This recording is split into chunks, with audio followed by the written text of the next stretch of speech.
Welcome, panel. And I should just let you know, there will be time for questions at the end, so don't worry. Okay, so first of all, if you could just tell me a little bit about the show you've either rebooted or you're rebooting, and then we'll watch a short clip. Katie. So, talking about Big Brother today, it's been on just over a week on ITV2, which is very exciting, and it's sort of second reincarnation, I'd say, because I also oversaw the reboot from Channel 4 to Channel 5. So this is its third iteration, and it's hopefully going as strong as ever.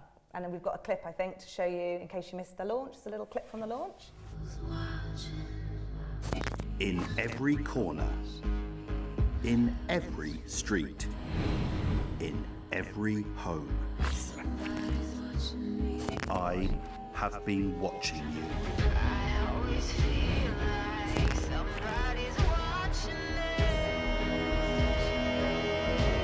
I am Big Brother, and Big Brother sees it all. I've been searching for new housemates from all walks of life to come and live in my new house. Somebody's watching me. Every move will be seen. Every word will be heard. There's nowhere to hide. 16 housemates. £100,000. Who wins? You decide.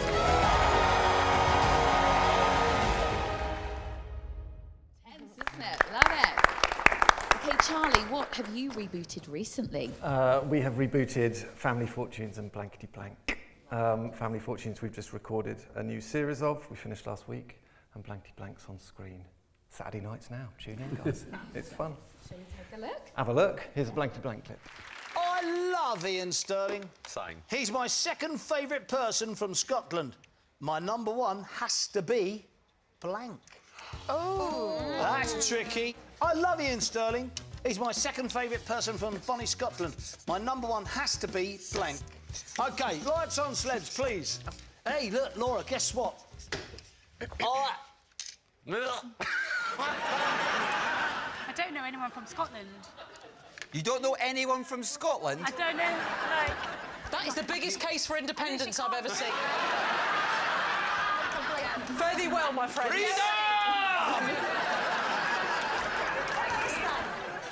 Do you know anyone who's Scottish? Anyone at all? No. Oh. What about... I mean, Shrek. Do you want to talk about it, Laura? Shrek? Do you have a problem with Scotland? Shrek. I love Ian more than Shrek. Just write haggis, babe. How to spell haggis? How do you spell haggis? Just put it down. Laura, C-A-T. Laura, If you write haggis, I am leaving.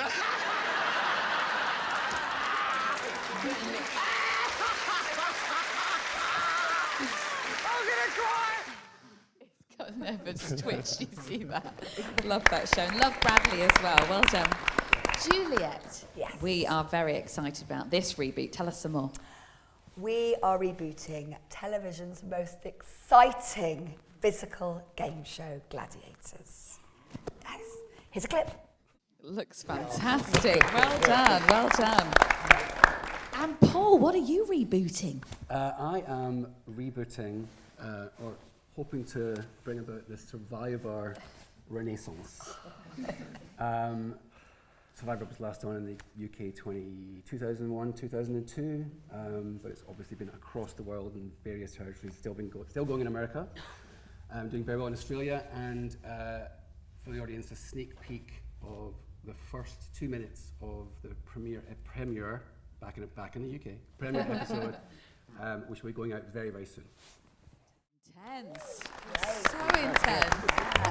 And where was that filmed? It looks so nice. Dominican Republic. Oh, it's all right, isn't it, for a location? Between 35 to 38 degrees and 90% humidity, yes. Oh, killer. Now, of course, the theme of today's discussion is the art of the reboot. So let's kick off by kind of answering the question. What do you think are the key ingredients to making a successful reboot? Katie? I think it's a really, really fine balance. I think you've got to, keep the core fans, if there is a fan base already, you've got to keep them happy. So you don't want to deviate too much from the format. So, with reference to Big Brother, it's a very well-established format, and people don't want you really to mess with those central tenets of the programme.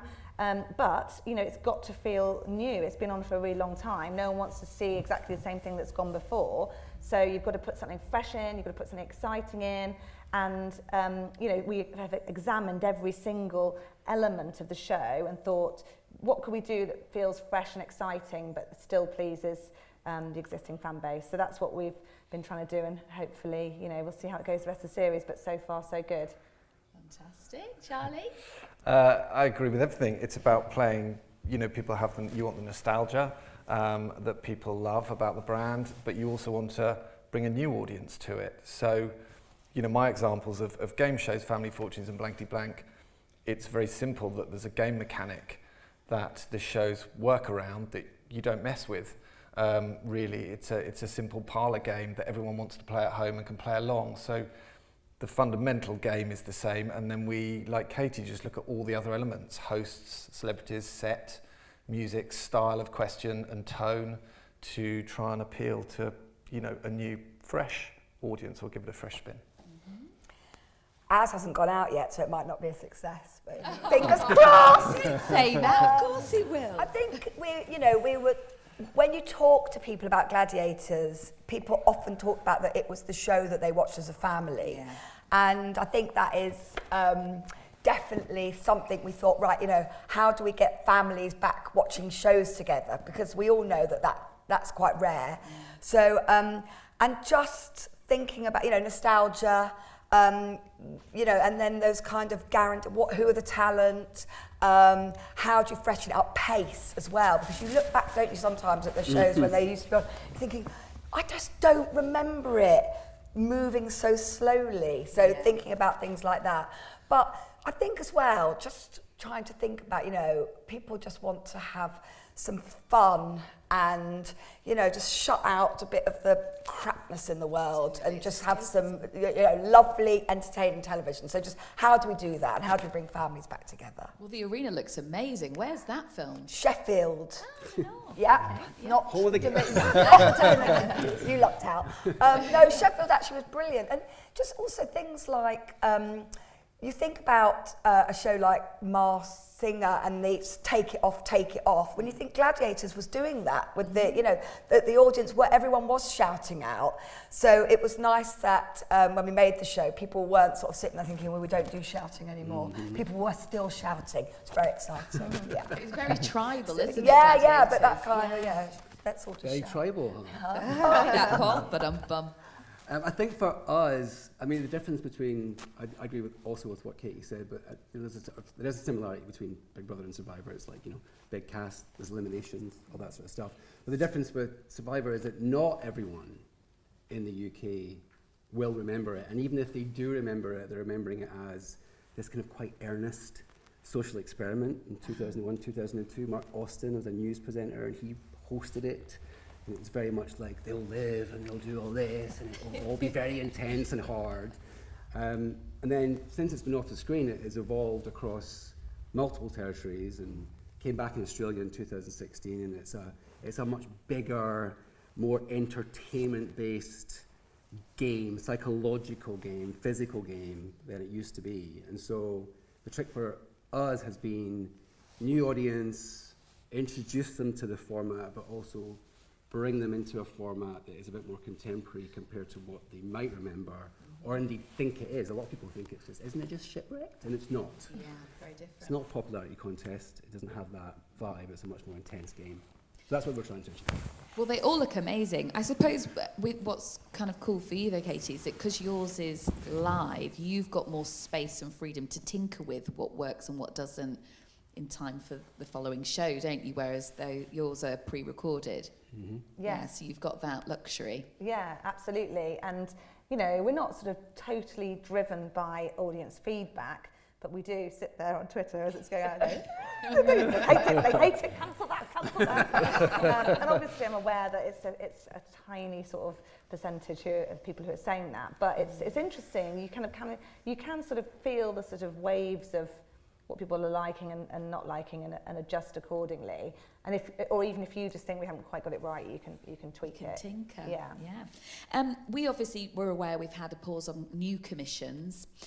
There's been a lot of kind of pushback in the industry from people, certainly in development, who feel that, you know, are we becoming just a little bit lazy at giving new ideas a run for their money? Are we being lazy and just recommissioning existing formats? What are your thoughts on that? No, I don't think so. I don't think we're being lazy. I think it's hard. I think it's actually quite hard to reboot something and do it successfully. It's, you know, if you're lazy and just repeat the same thing, then you're lazy. But none of the examples, none of the successful reboots, in my opinion, could be perceived as lazy, because you've got to freshen it up. You've got to appeal to new people.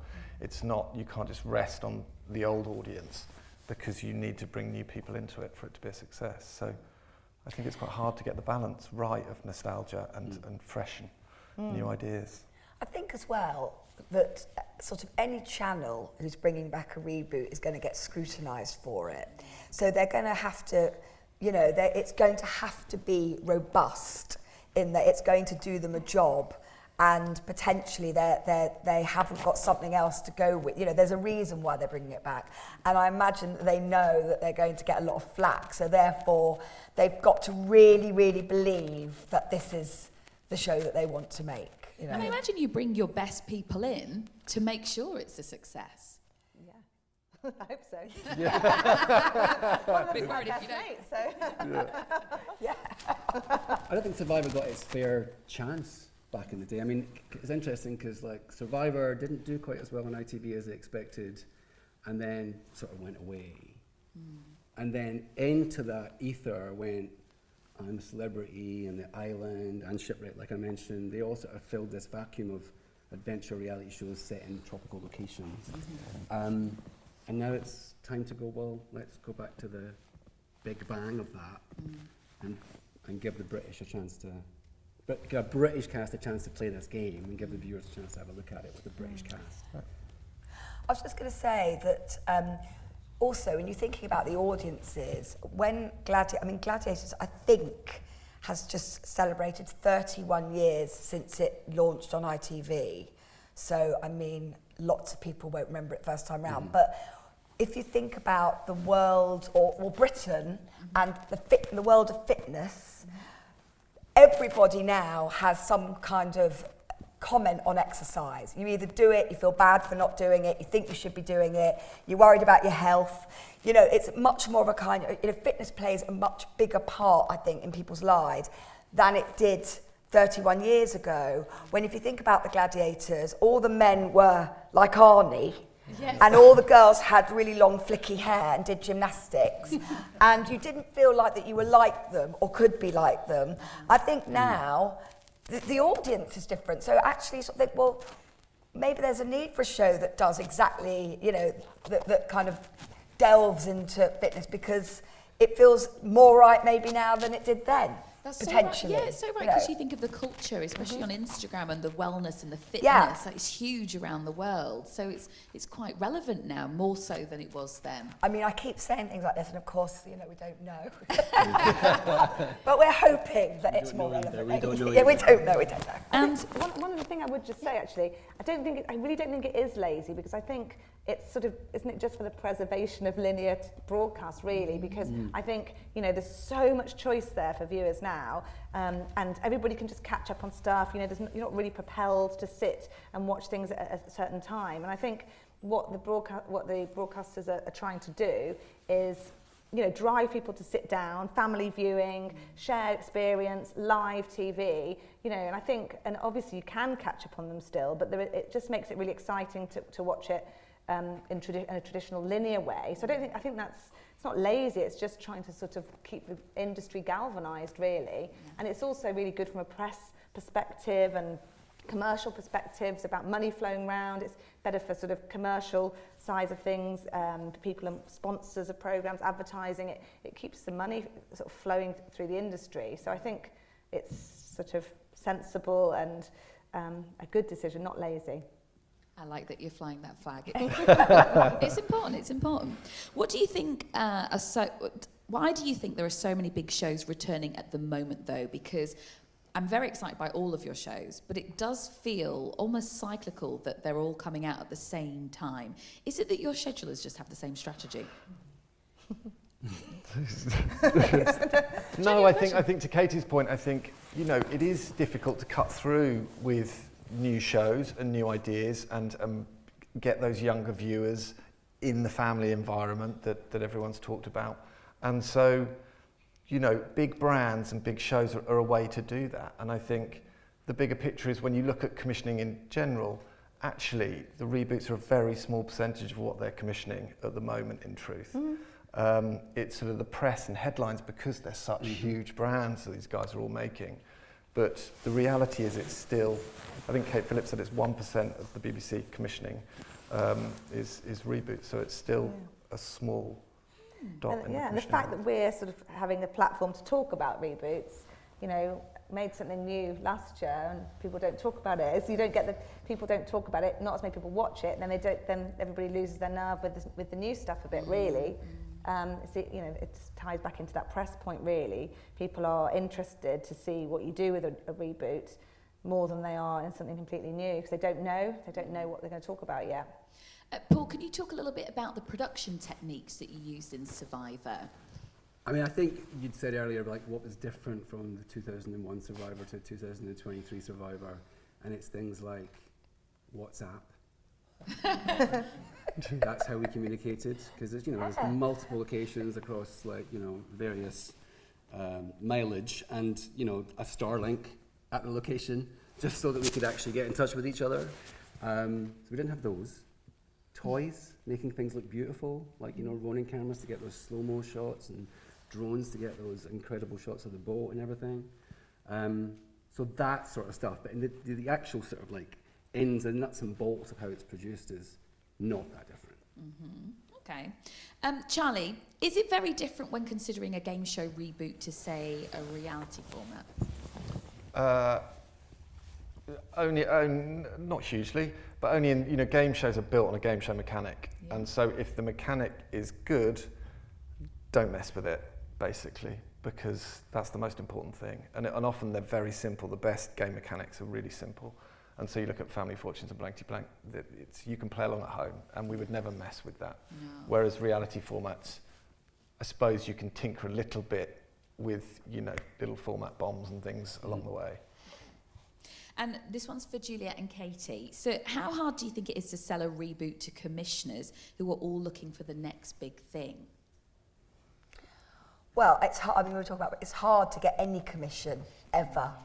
It's just really hard. I mean, our whole company lined up with the fingers. We basically shouted in the commissioners' faces.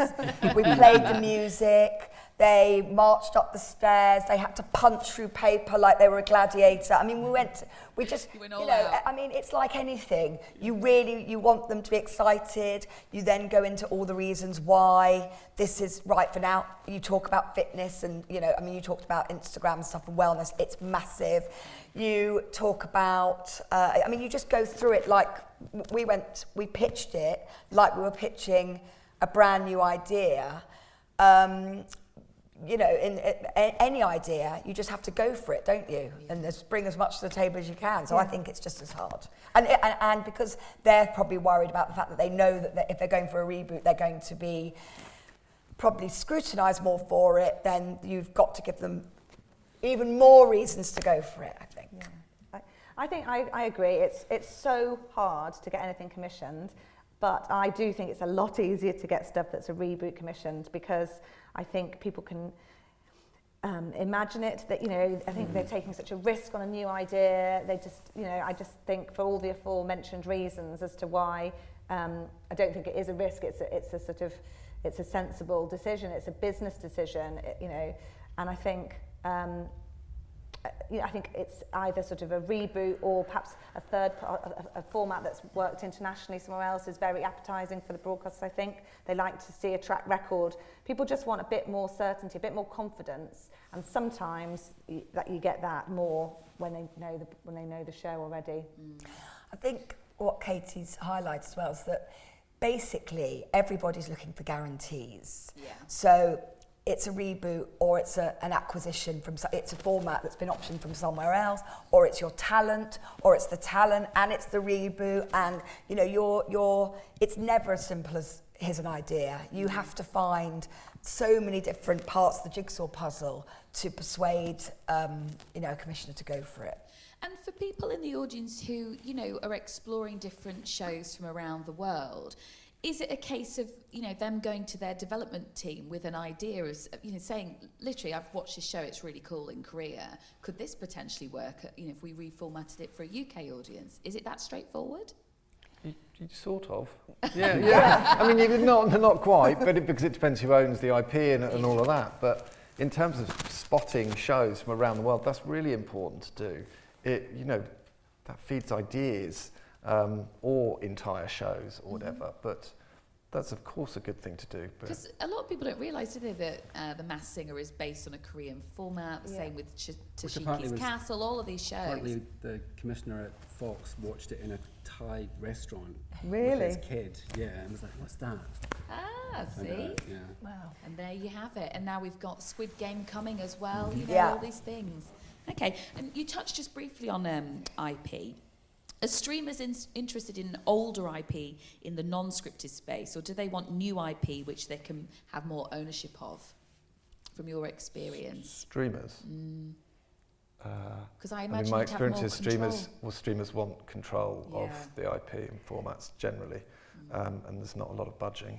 No, I think they're both. I think they're interested in both, but but it depends on what rights they can get, really, and if it's you know, if it's on in lots of other territories, then they're not really interested. But if you manage to find that show that is just sort of dormant across the rest of the world, then they would go for it. I think they like a bit of certainty, like anyone else does. But more often than not, that if the rights are taken in another territory, they're not as interested. Okay, I'd love to know what show you wished you'd rebooted.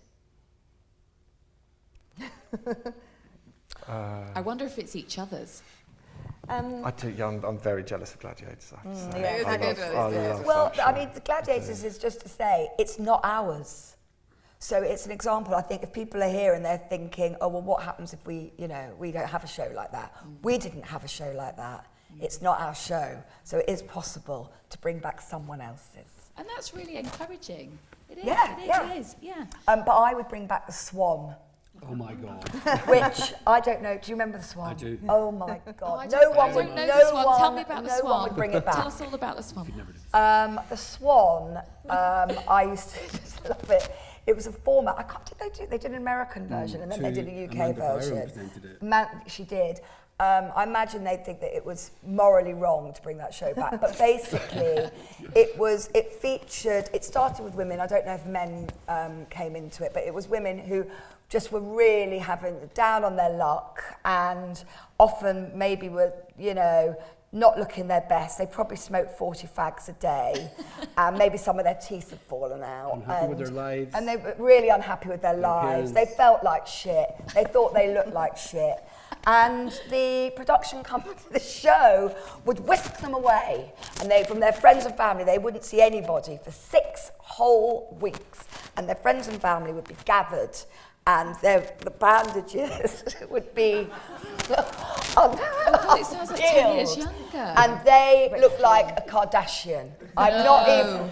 You'd be watching the telly thinking, bloody hell, how have they done that? And then you'd be it was like a beauty oh contest, my though. God, it was unbelievable. But addictive telly. I loved it, and I would love it to this day. Anybody could bring back the Swan. I think you'd get a massive audience. Yeah. And a lot of negative press. And a lot of negative press. This is awful. How could you do that? But also, but back in the day, it was even more shocking because people weren't really, when I watched it, in whenever it was, wasn't. I mean, it probably was about 25 years. But people, you were only just starting to notice that Botox was going on and a few old-fashioned facelifts, you know. But now everybody's doing cosmetic surgery, so I don't think it would be that shocking. I'm just saying. Yeah, because I'm saying if anyone wants to take the risk. Sounds like an early 10 years younger, doesn't it? Oh, it was. I mean, it was. Oh no, bigger than that because you had full evening. I mean, you did not recognise the original person. You did not recognise them. Anyway, that's. I just volunteered for that. I used to sit at home. I talked to my friends going, oh my God, did you see the Swan last night? Oh, it'd be great, wouldn't it, if you didn't recognise your own mouth, teeth, lips, hair, anything. Anyway, yeah, that's I'm just putting it out there. We like the face the way it is. Paul, what would you bring back? It wouldn't necessarily be a reboot. It would be bringing something that was a big, sort of like another big bang of reality TV and doing the real world. Yes, we love that, yeah. I don't think it was ever done. No. There was like iterations of it that were kind of similar. And I feel like when you look back at the real world, and they've been doing sort of real world reunions in the States. So like sort of iconic casts from their earlier seasons, bringing them back together for like 6 or 7 days and having them kind of like recount stuff that went on, but also kind of like figure out relationships that were still problematic. But the way that was cut is kind of the way that sort of TikTok and, you know, Instagram and influencers and YouTube all kind of operate in the actual real world. So it would be to capture that for TV show would be good. But I love the real world. There you go, just planted a little seed of thought there in our audience. Thank you. Charlie? Give away an idea? I don't know. You're just really happy with the shows you're rebooting? Just those ones. You know, that when I love Don't Forget Your Toothbrush. Yeah. Oh, I loved that show that. too. Wasn't that great? I loved that. Yeah, the Chris Evans era of The producing. 90s. I was going to actually say TFI Friday. Both of them were so good. Joel Lycett did really well with his new show that felt sort of TFI in that world, and I thought they did an amazing job with that. They were but all yeah, their suitcases, right? Yeah, the whole audience. Really good. I really loved that. Such a good show. So yeah, I suppose it has a tiny bit of takeaway about it, doesn't it? Yes. Yeah. It's that sort of it's that sort of feeling of live, because there's sort of less and less live. So live stuff's just really intoxicating, isn't it? Especially when it feels like there's something really unpredictable, like what could happen. Yeah. It could be you, and you get that in takeaway, and you really got it in Toothbrush. And I was going to say TFI Friday, because it felt really anarchic and fun, but I'm not sure that young people would want that anymore, like want that feeling anymore. But I would watch it. Yeah, that's what live is, chaos on live TV. I like it when things go wrong. Well, it's heart attack inducing when they do, but equally they're the bits you crazy remember. pub. Yeah. TFI. Yeah. And everyone wanted to be in that pub, and that's what I love. They did. I love those shows where you want to be part of it and you're desperate to be there, and creating that is, TV magic. Alchemy, isn't it? Yeah. Alchemy. Charlie, can I ask you about what you're looking for? I imagine you kind of raid in your archives of content for looking for that next big reboot. Talk me through the process of how you kind of choose the shows that you do. We don't go through the archives. Do you know? We're very lucky. Fremantle has an amazing catalogue of shows, but we don't go through that. We look at what does the audience want, what are broadcasters looking for, and that comes before anything. People might have ideas of how to refresh shows, or talent might come to you and say, "Oh, I love that show." But first and foremost, it's what are the broadcasters looking for? What do the audience want? Can we sell something in this market? And it's like everyone wants new IP, and we always look at new game shows, all genres. But then if the timing's right and the idea's right, then we'll pick something out of the catalogue. It's so exciting. And when you do that, is that with a view to sell that around the world, or are you focused mainly on the UK? To start with, you're focused on the UK because lots of Family Fortunes, for example, is huge in America. Family Feud, it's been going for longer than here. Blankety Blank is Match Game in America, and so they're all going around the territories. So it's important to Fremantle. It's relevant to me in a way. It might inspire ideas or ways to freshen things up, but you know, I'm just focused on the UK really, and you know, giving audience and broadcasters great shows. Okay. And then I suppose the one other thing to say is Paul sort of said, what shows are relatable to today's audience? And it's interesting looking at shows that work online. What can be memes? What can produce online chat? What will people share photos of? And that's an interesting way of looking at shows today, because that younger audience and that social conversation is hugely important. So it's almost like having an eye for marketing as well while you're looking at developing and reformatting things. It's being mindful of how will we market this show using the social platforms that exist as well. Yeah, totally. And Family Fortune and Blankety Blank, you know, some of the biggest success and audience drivers are YouTube and things like that, where we just put our bloopers and silly answers on.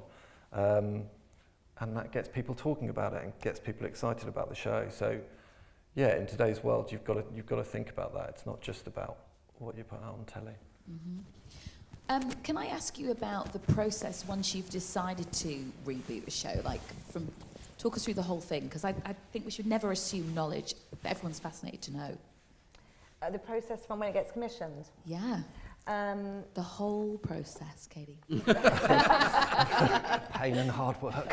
We're learning from you. We're taking tips. Well, obviously, talent is really, really important on screen and off screen. So it's very important about who is making the show, whose kind of creative vision is running through that, and equally who is fronting the show, who's on screen representing this new version. So I think talent is really important, and you might think you need a really sort of big, well-established talent for a big, well-established format, but I think actually with a reboot you can put some new talent on it. I think it's a really good opportunity to put new talent, or a different pairing, or just someone from a different world. I think it's nice to sort of make it feel a bit different.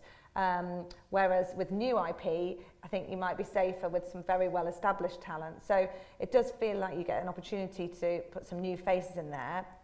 And so in terms of process, we sort of pinned down who was going to be the hosts of the show, and we went for Will and AJ on Big Brother, and we went with them actually because they're great presenters, very accomplished, but they have got an amazing chemistry together, and that is something we hadn't done on Big Brother before, having a sort of duo fronting the show, and they're really natural together. They're really good friends, and that just comes across, I think, really well on camera.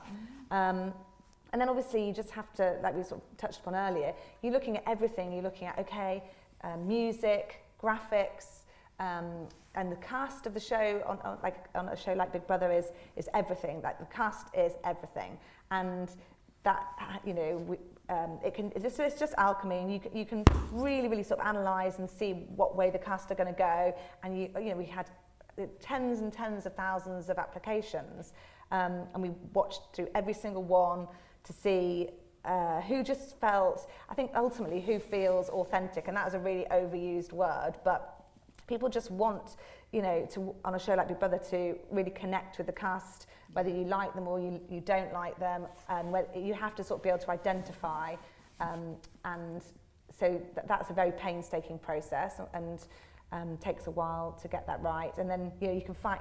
It's great because on Big Brother people don't need to be able to sing, they don't need to be single, they don't need to be anything other than really interesting. It's their personality, isn't it? Yeah. And you can have like a really brilliantly sort of interesting, diverse cast that kind of just everybody has something interesting to say, a different viewpoint to express. So you get the cast, and it's a really, really huge team as well. So putting the team together is massive, and then you're looking at every format point, as I say. Do you want to freshen that up? How do you freshen it up? And then before you know it, it's been on air for a week. It's amazing. I mean, I'd love to be able to fly on the wall to just see you watch it when everyone's put together in that house for the first time, because in that moment, that's months of all your team's hard work. Yeah, it's literally years of hard work. And you're witnessing everybody meet for the first time with the whole nation. Yeah, I know. Nightmare. And what did that feel like for you? It's always exciting. It's one of the most exciting moments, I think, is when the doors shut and the housemates are in and you're kind of like, what's the feeling? How does it feel? Yeah. It's, I mean, it must be huge. Well done. Really well done, don't you think? So amazing.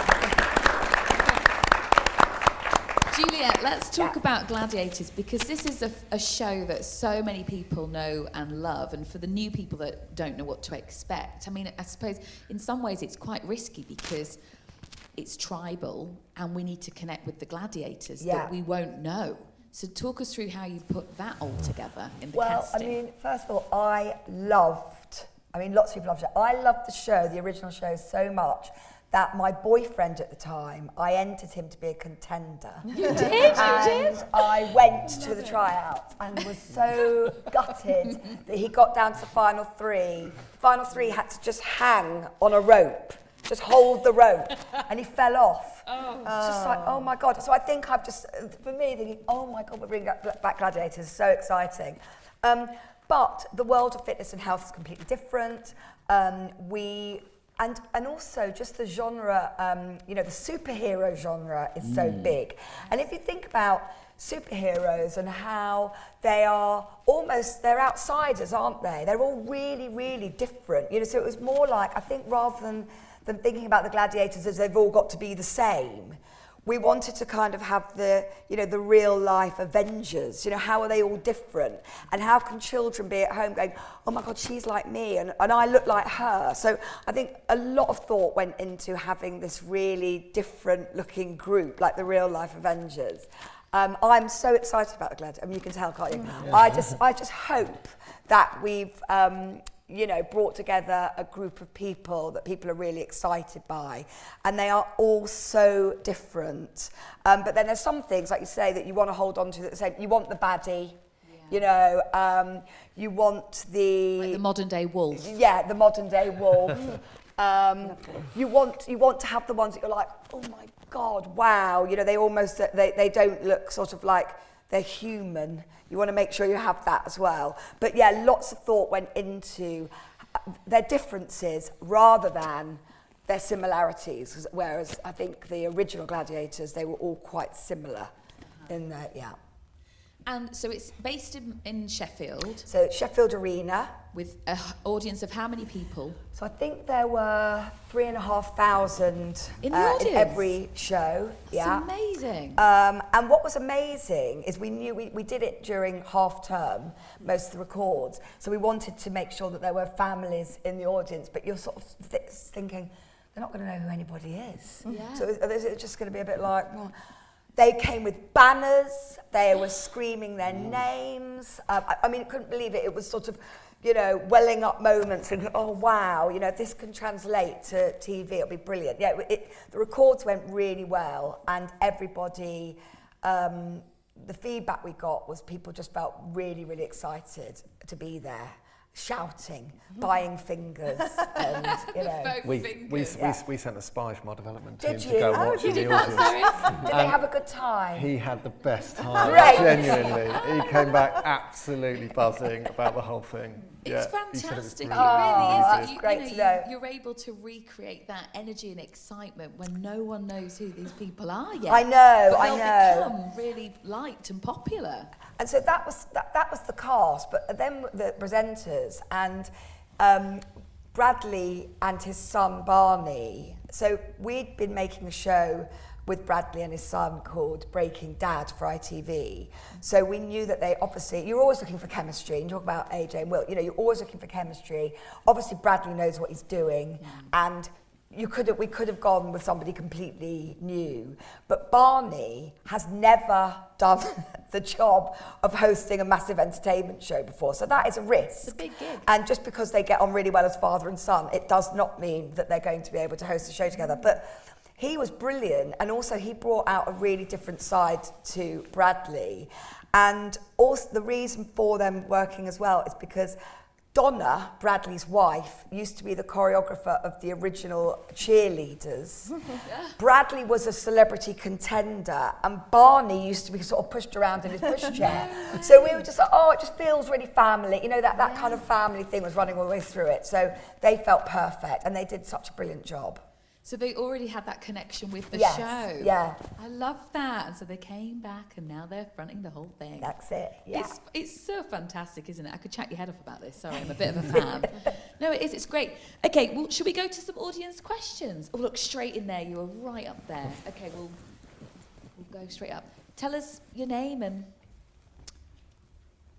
She's just coming up. Thank you so much.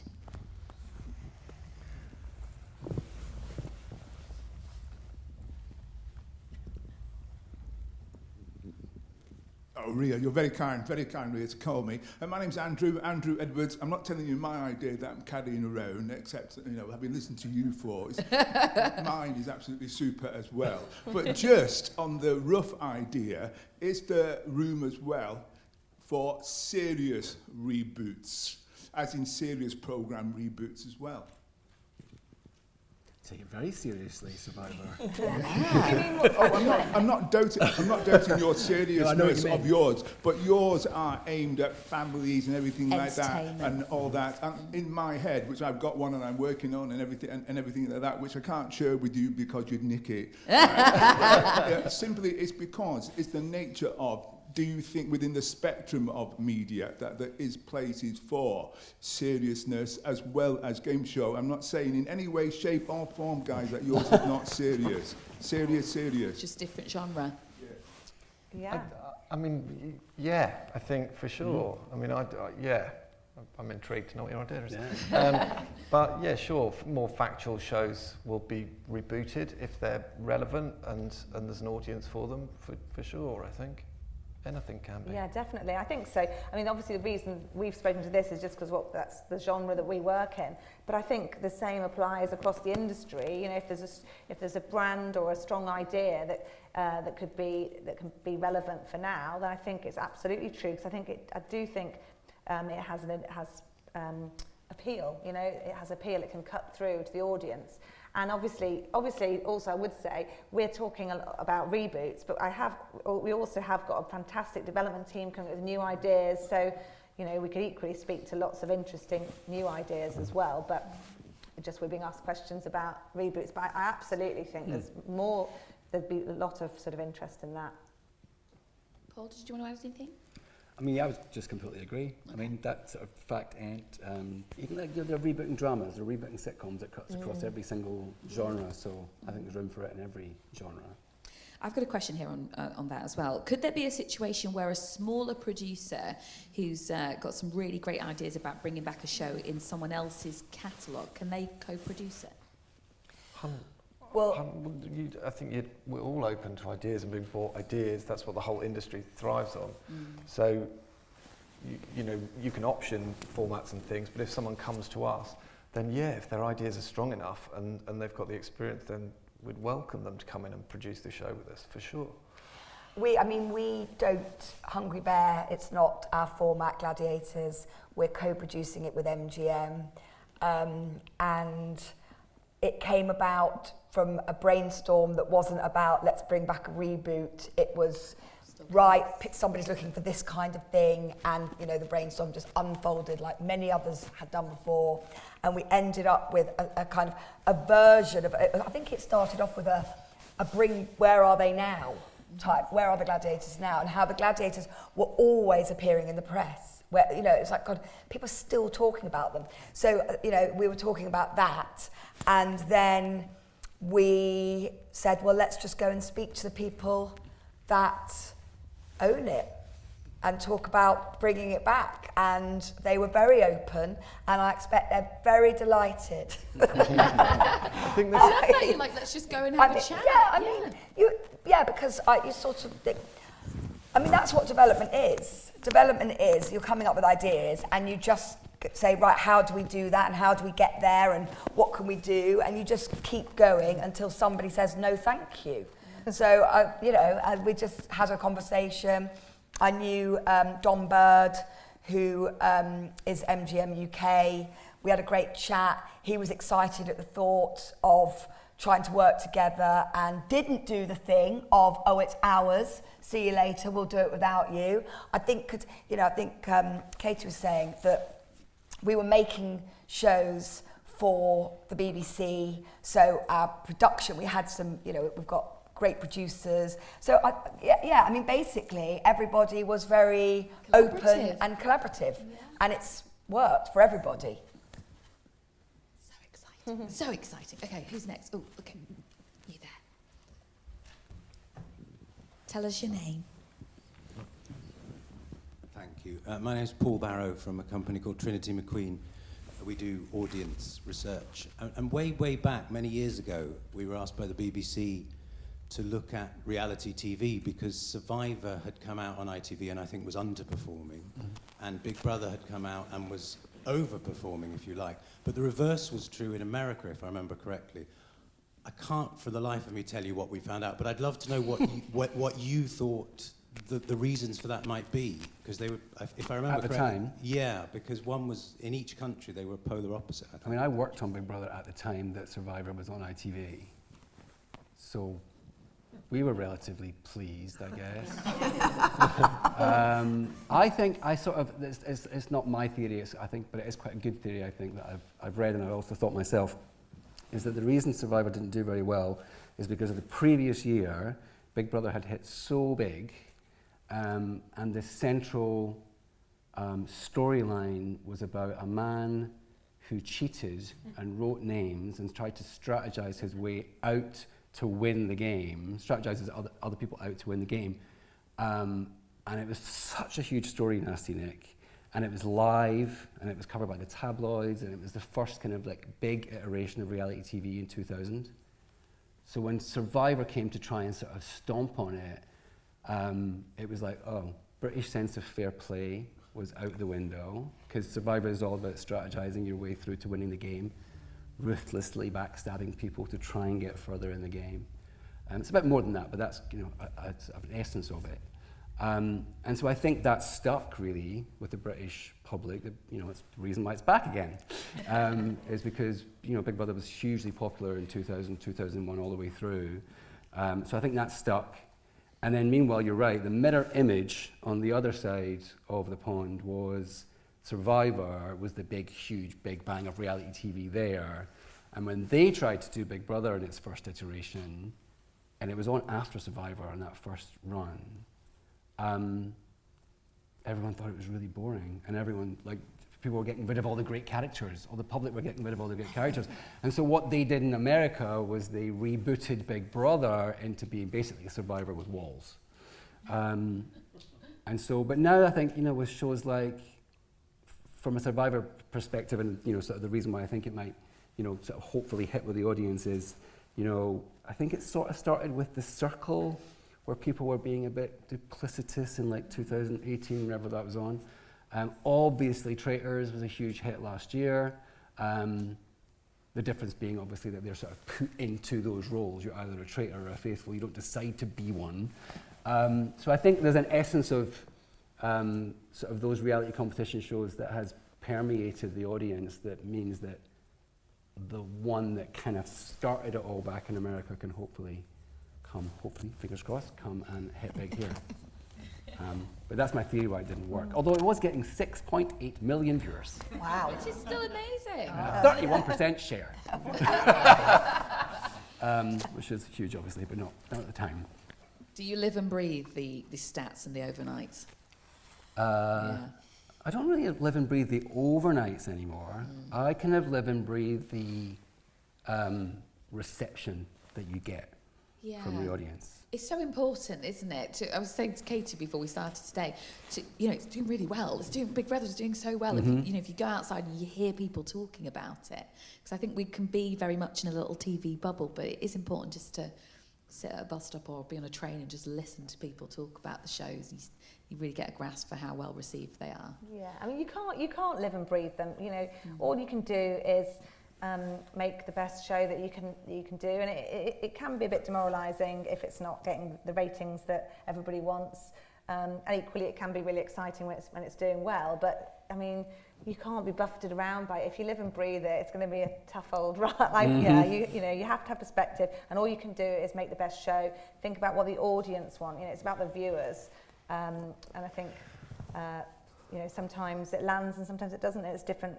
You know, with regard to the sort of those figures in America versus the UK, there's sort of waves and ripples of trends essentially that go round, and you know, there's lots of international reboots of the different series around the world, and like sometimes, you know, sometimes Big Brother's on top internationally and sometimes it's not, and it just sort of ebbs, and things like big formats like that ebb and flow, I think, and you have to, if you have faith in a good format and good people making it, listening to what the viewers want, that's all you can do. Do you want to add anything there, Charlie? No, I do look at all the numbers and stats. He's being honest. But you do, I agree with everything you're saying, but we live or die on the numbers, and that's the truth, and it's so cutthroat these days with broadcasters that if you don't hit certain numbers, you're in trouble, and it's...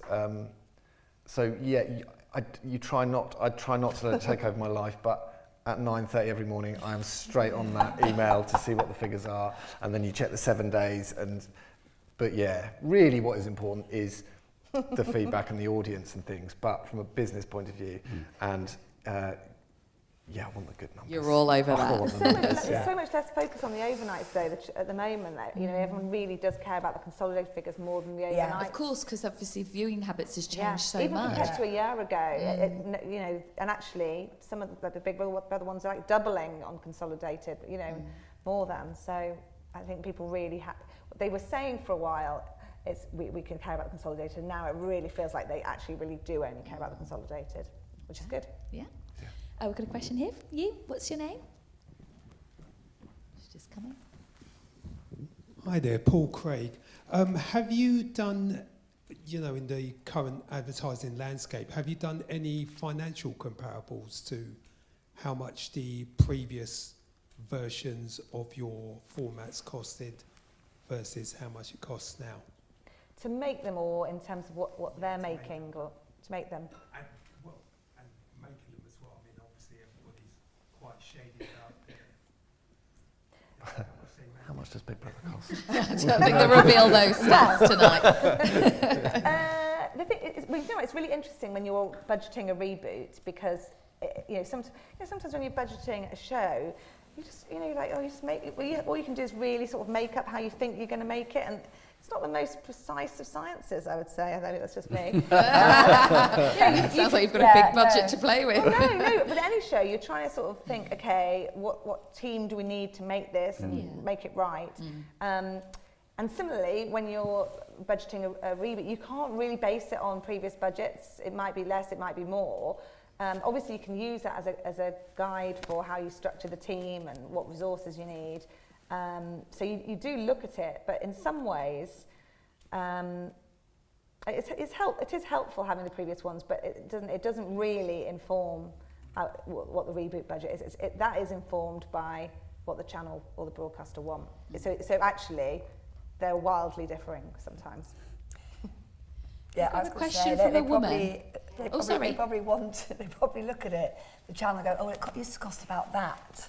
Make it and then you're like, right, so everything's gone up. Yeah. I mean, everything. Yeah. It's just, so yeah, it gives you a structure, but it's, I mean, it's going to be... Yeah, and if you budget something a couple of years, if you had the misfortune of budgeting something 2 or 3 years ago, and then now you're trying to make it, that budget doesn't work, but you're still held to it, really. Oh, that's harder then, isn't it? Much harder. Hi. Tell us your name. Hi, I'm Harry Blackadder. I'm a second-year TV student. You mentioned about streaming services wanting more control.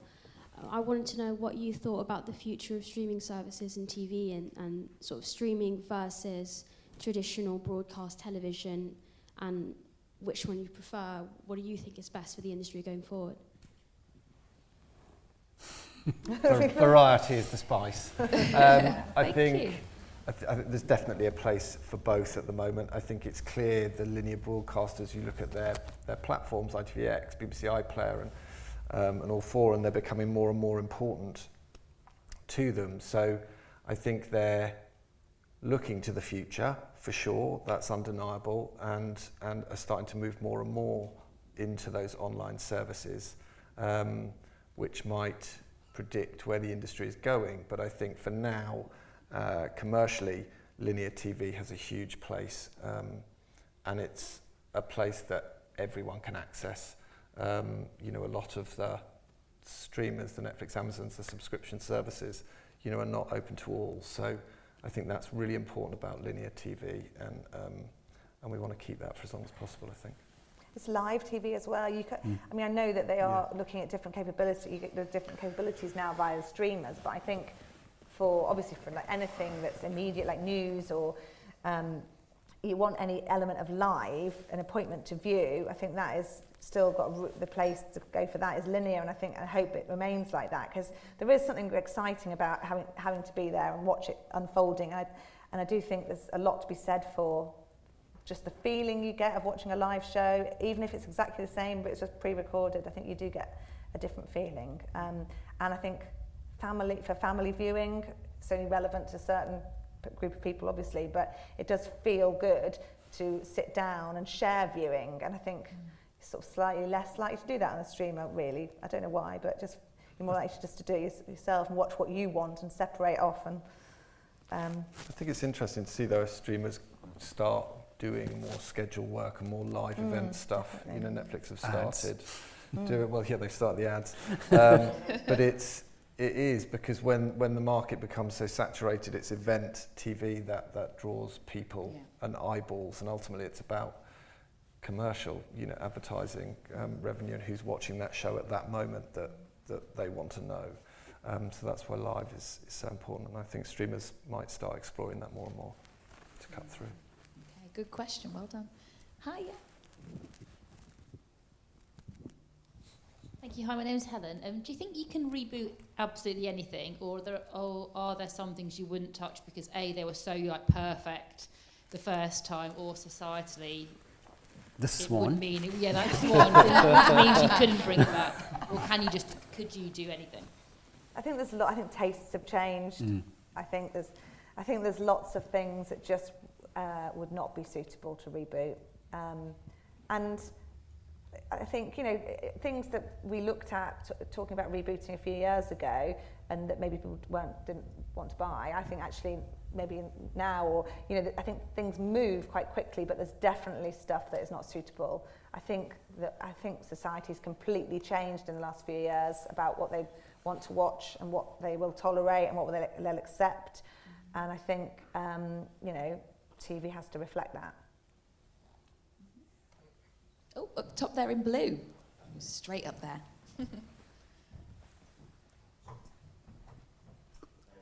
Hello, hi, I'm Dean Webster, Head of Development, 1056 Television. Hope you're well. Thank you for a great panel. I feel like I reboot my career every 2 years, so I chime with a lot of what you say. I wonder, and I'm mindful of the fact that Big Brother has come back, this is the third iteration, and also looking at Love Island and the ratings and how they've been on a kind of steady but still a decline over the years in the series. Do you think that reboots have a different shelf life to original commissions, or a different trajectory? And do you feel like there's a risk that the audience might become oversaturated with the world of TV reboots on screen? Well, Love Island itself was a reboot. Yeah. Celebrity Love Island and then Love Island, they just took a chance on a kind of existing format that had done relatively well, I guess, in ITV. Again, that was up against Big Brother. Remembering all the competitors. Exactly. But then that also birthed out like a huge, like years and years of other dating shows as well. So I think there's a sort of tail to, you know, the reboot happens and then there's a whole tail that brings other hit shows into that genre, and suddenly it's what every channel wants. They wanted dating shows for years and years and years. I think whether it's a reboot or not is sort of irrelevant to a certain extent. A show is either really successful and has a long tail, or it doesn't. That can be a reboot or an original concept. There are so few shows that last for years and years and years, you know, that are on telly now. It's really rare. So if you know what that is, come talk to us. I suppose the audience, they love a favourite show. I mean, the shows that last for years and years and years are working because people love them and do go back year after year. I mean, I was thinking about when I was at Talkback and we brought back Through the Keyhole with Keith Lemon, which was obviously a very different way of doing that format. But that format, I think, had been on 8 different channels. I mean, it had been rebooted and rebooted and rebooted, but still, I think it did another 3 or 4 series on ITV. People loved that version of it. It's gone away. I imagine it'll come back. I think people, I don't think they become sort of, you know, bored of reboots. I just think they think about what's my favourite show at the moment, and you know, they'll just keep watching it until they go off it. Okay, we've got time for a few more questions, but before we do, Julia, I need to know. So, did you tell your boyfriend who you made the ex? Did you tell him the ex? Did you tell him that you're now working on it? No, but why not? No, I haven't. I haven't. Well, I'm just waiting till I can get a whole show, send the link, and go, you failed. When did the relationship end? So many when ways. he fell off the rope, you fell off the rope and you walked out. Kept it going for a bit longer, but basically, Don't tell after you fell off the rope. That's when you went. Did you put a rope hanging one end the first time? Brilliant. Okay, lady in the green up there. Thank you. After the success of Big Brother, do you think there's room for a celebrity Big Brother? And which it's coming, isn't it? Would be your top pick? There's definitely room for it, sure. I feel like I read that in broadcast today. Well, you know, we are very busy focusing on the current series. We love an exclusive, Katie. And what was the latter part, sorry, of your question? Which celebrity would be your dream pick, each of you? Well, who would you like? Yeah. Give me some good ideas. I don't know, I keep thinking Alison Hammond, but she's already obviously done it, so I can't have her back But again. you could bring her back. She'd love that. She's a celebrity now, though. So. I think that's what's great about Big Brother, though. Like, it was away for a while, but for that 5 years that it was away, you were like, oh, they'd be good on it. Yeah, you're like, oh, yeah. They'd be good celebrity Big Brother housemate. Yeah. It's good. It's reason enough to bring it back. Yeah. Okay, we have a question here. Hi. I was tempted to give you my mic then, but I might not get it back, so we'll just wait for...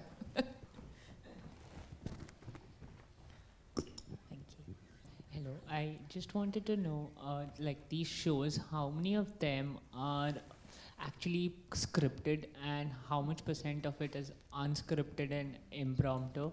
That was my first thing. And second thing is, when you're rebooting a particular show, right, like Big Brother or Survivor or stuff like that, there's a fan base. How do you keep those expectations plus match the newer audience into that, and how do you like strike a balance between the two? Shall I answer this? So, well, Big Brother is not scripted. It's still produced in a very authentic way, as it was originally.